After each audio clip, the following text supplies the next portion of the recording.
Hey folks, how's it going? To create my burnt wood look, I make use of this drywall patching tape.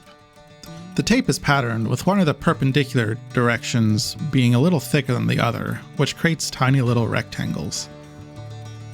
Because of the way our wood is typically cut, you'll want the thicker line to go lengthwise along your board. This will make it feel and look a bit more realistic, though it could work in the other direction if you really wanted to. So I cut a few strips of the tape and started sticking them to my boards, making sure that the thick line lines up all the way down the length of the board.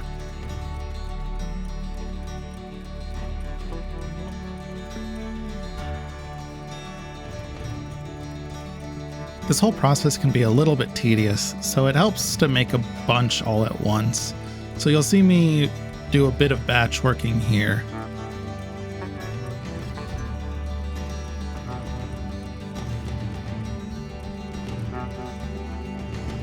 Although I am using mostly wood sticks for my project, this technique does work on other materials like foam, and I've got a bit of an example there just to show that too.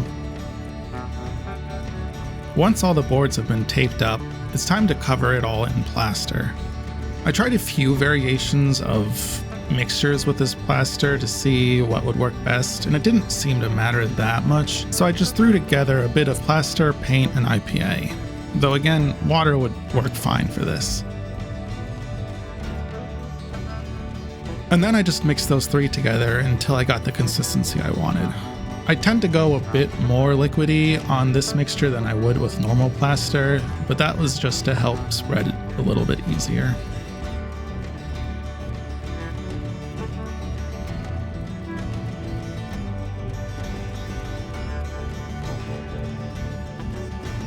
And then I just started smearing it on the boards. This process can get a little bit messy, but the only thing that you really have to be careful of is to not have too much plaster connected above the tape. This would make the bond a little too strong, so you'll see in a bit that when you take the tape off, it actually rips some of the plaster off the board itself. So if you get it nice and smooth just to the height of the tape, the results will be the cleanest.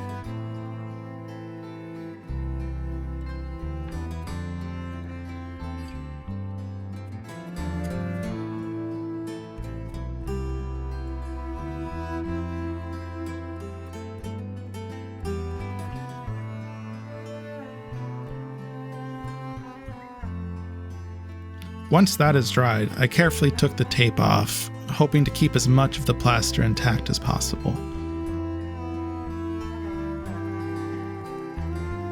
And there you can see the little rectangles that give the burnt wood look, with just a few patches missing where the bond of the plaster was too strong and got ripped off in the process. All that's left now is just to throw on some paint. I started with a black base coat and then dry brushed on a few different shades of gray.